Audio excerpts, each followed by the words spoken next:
Hello, welcome back to Tactical Tuesday with Johnny Tiger Kitten. and today is September 4th, 2022. We went horseback riding today. A beautiful day for horseback riding, by the way. Kitten was on a horse. Yes. My horse was bigger. Uh, I was on a 1100 pound horse, and uh, Kitten was on a what was your horse black? I can't remember. No, mine was light brown, they said. Light brown. The winter coat is growing in, so nice and fuzzy. Yes. Yeah, so we rode for about an hour and then did some free labor on the farm, feeding the horses, and massaging the horse, Oh, yes. grooming, brushing, and all that fun stuff. Um, so last week we did how to use the wall to do assisted adaptive striking, where for someone who have a balance issue, uh, it is perfectly fine to use a wall, a stool, a chair, countertop to help you uh, get those really hard kicks in. Then afterward, I was thinking that we need to do a follow-up episode. That's why we're doing this, because two things going to happen when you start putting your back to the wall or the corner, and we'll address both of them. So the first thing that's going to come up is a lot of people say, well, if you put your back to the wall, I'm just going to slam your head. So let's say I'm using the wall, and if I wasn't trained properly, and I just put my back to the wall, and Kitten is attacking me, so all she would do is put her hand on my forehead, and if she push, the back of my head will hit the wall. Yeah. Yeah, and I'm gonna break the wall with the back of my head. So that is a real danger. Okay, a lot of people who get that. This is why people say don't get yourself cornered, don't get pushed into the wall, because if you don't know what you're doing, you will end up getting some serious head trauma. Back of your head will hit the wall. Mm. So there's a very easy fix for that. It's going back to posture. Okay, remember your basic fight stand. Your basic fight stand is your body is leaned forward a little bit. You tuck your chin in, so minimize the gap between your chin and your chest. So once I do this, basically what I'm doing is my tailbone stay on the wall, but the rest of my back come off the wall because I'm leaning forward a little bit. Now, if Kitten try to shove my head back, okay, push, Oh, okay. Yeah, more resistance there. yeah, like even with a really hard shot, I might go back a little bit, but it's very unlikely that the back of my head would even come close to the wall. And even from this forward leaning posture with my butt to whatever I'm using for balance, I can still reach back and touch my hand to it so I can kick or use my knee, uh, stand on one leg, do all kind of cool things. Okay? So just remember, you don't want to be upright. This is opposite from riding a horse. When you're riding a horse, you want to be upright, chest out, shoulder back. When you're fighting, you want to sort of curl up a little bit, chest in and shoulder forward, chin forward, just everything tucked in nice and tight. Uh, when you're upright, when someone put pressure on your head, the only muscle that's assisting your head is the very back, the back of the neck. What are those muscles? I have no idea. Uh, That would be the skull and actually a lot of the muscles that you crunch when you grind your teeth. uh-huh. Yeah, on the back of the neck. Yeah. So Uh, that those two muscles on the back, very small muscles. Uh, so they are not going to help when someone shoves your head hard. But if you hunch forward and tuck your chin, then suddenly your shoulder, your trap come into play.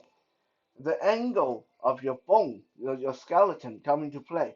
So when they push, your head is no longer on a pivot. When they push, your head is now kind of jammed into your shoulder.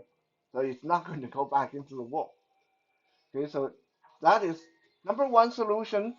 When you want to put your back to the wall, remember to hunch a little bit. Get your upper back off the wall. Otherwise, you will get your head slammed. Hmm? Now, I'm going to readjust the camera for part two, so we can move to the countertop, so it's easier to see. Sorry about the bumping.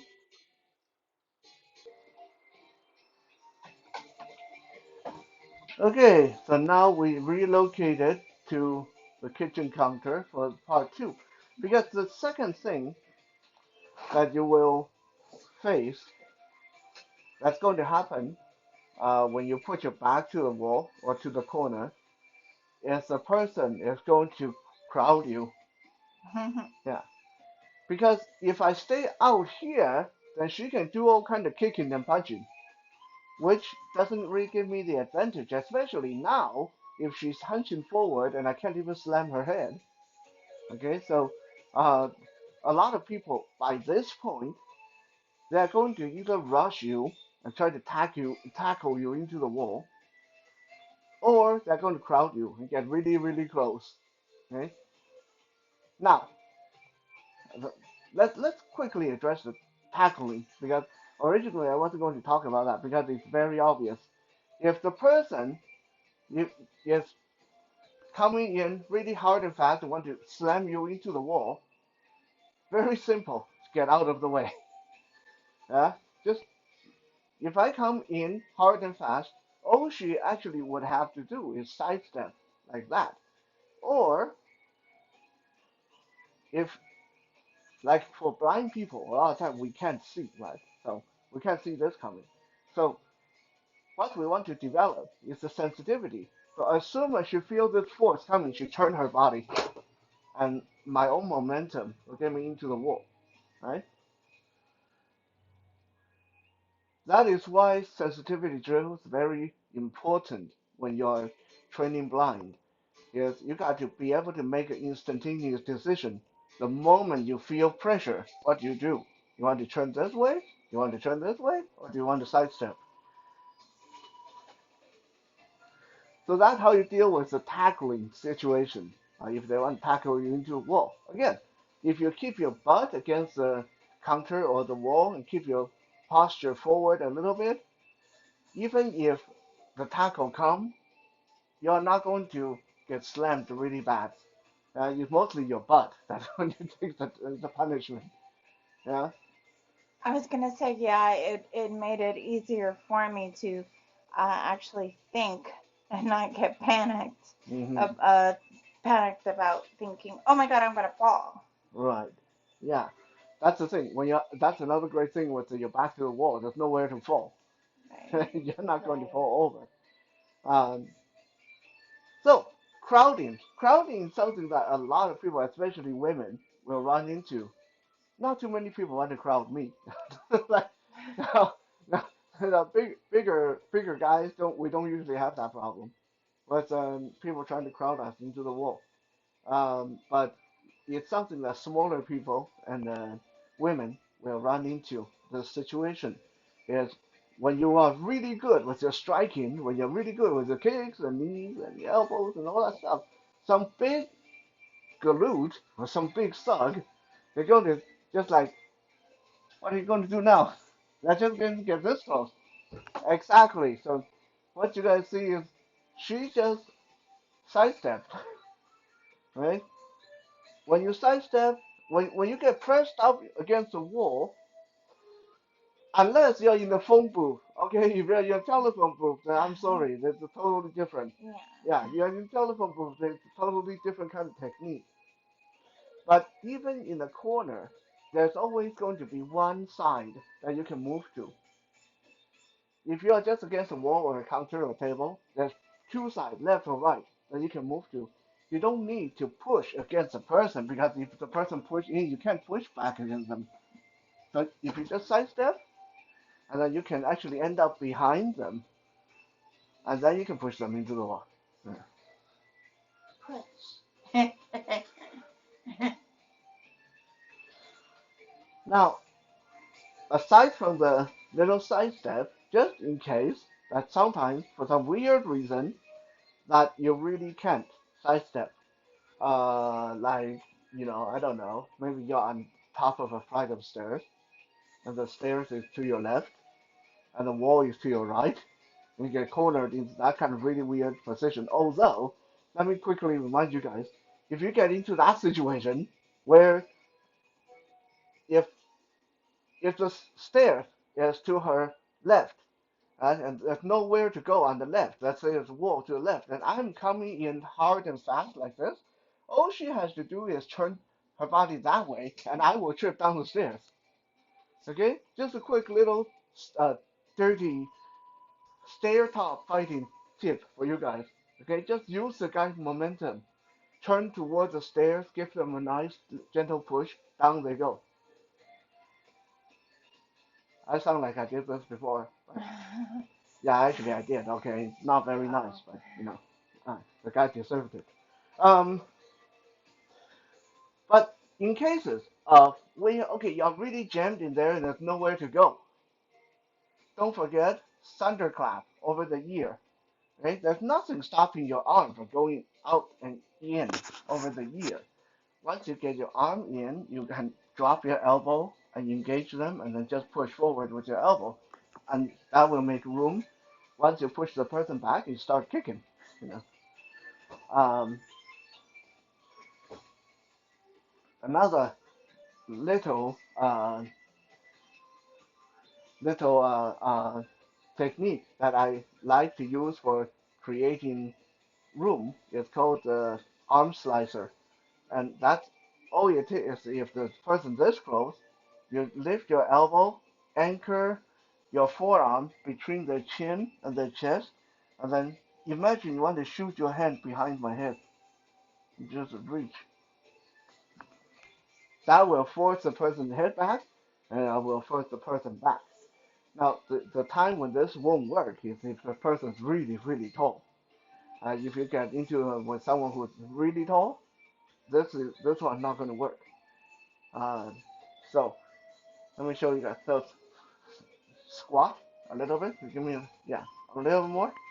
Okay, so let's say this much height difference, and I come in, and she's trying to do the throat thing, Oh, it's push. harder for me to push. Yeah, because she's mostly getting my chest. She's yeah, it's not going to get my throat. Okay, so in this case, no problem. You can still there's still technique around this. Okay, rather than slicing for the throat, put your palm against the person's hip bone and shove. Yeah, we talked about this before. Three pivotal points to move a person, and one of them is head, which is a standard arm slicer, and the second is a shove on the hip bone and the pelvis. Uh, so if they're really tall, you can't reach the neck, you go for the pelvis. The pelvis would be very easy to reach if they're really tall.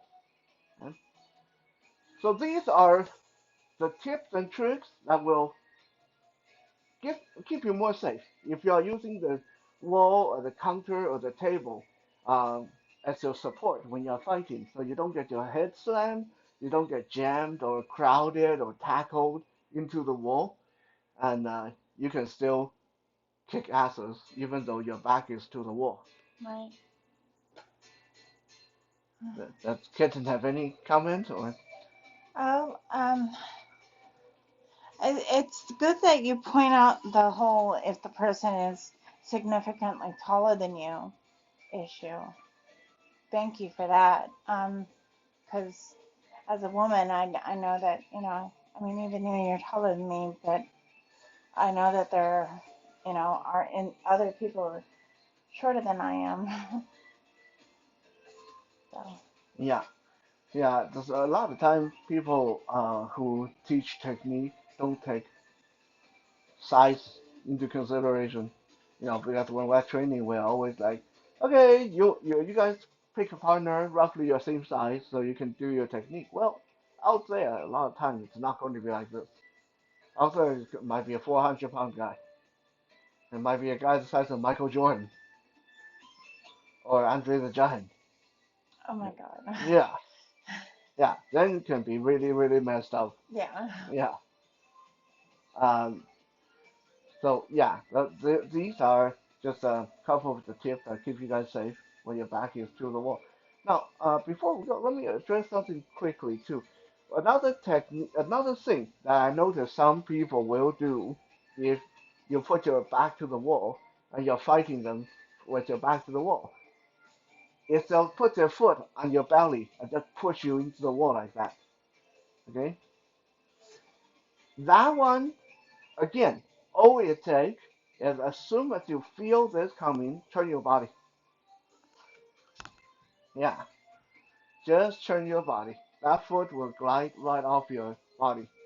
Okay, so again, as soon as you feel the pressure, turn your body. Yeah, as soon as you feel the pressure, turn your body. Yeah, okay, so when she's turning, she's not going to get kicked into the wall as well. Okay, just take a little bit of practice. Again, go back to sensitivity. You got to turn as soon as you feel that. Otherwise, it's too late. Okay. A lot of these take practice, but it's definitely worth learning if your whole game is built on using the wall, a counter, a table for balance. Thank you for checking out today's Tactical Tuesday. We're both pretty tired. Energy levels a bit low from horseback riding. Such a great day, yes. The way we're tired, you would think that maybe the horses were riding us in some way. Yeah. I'll be back tomorrow for some Wisdom Wednesday. For now, have a good night. Good night.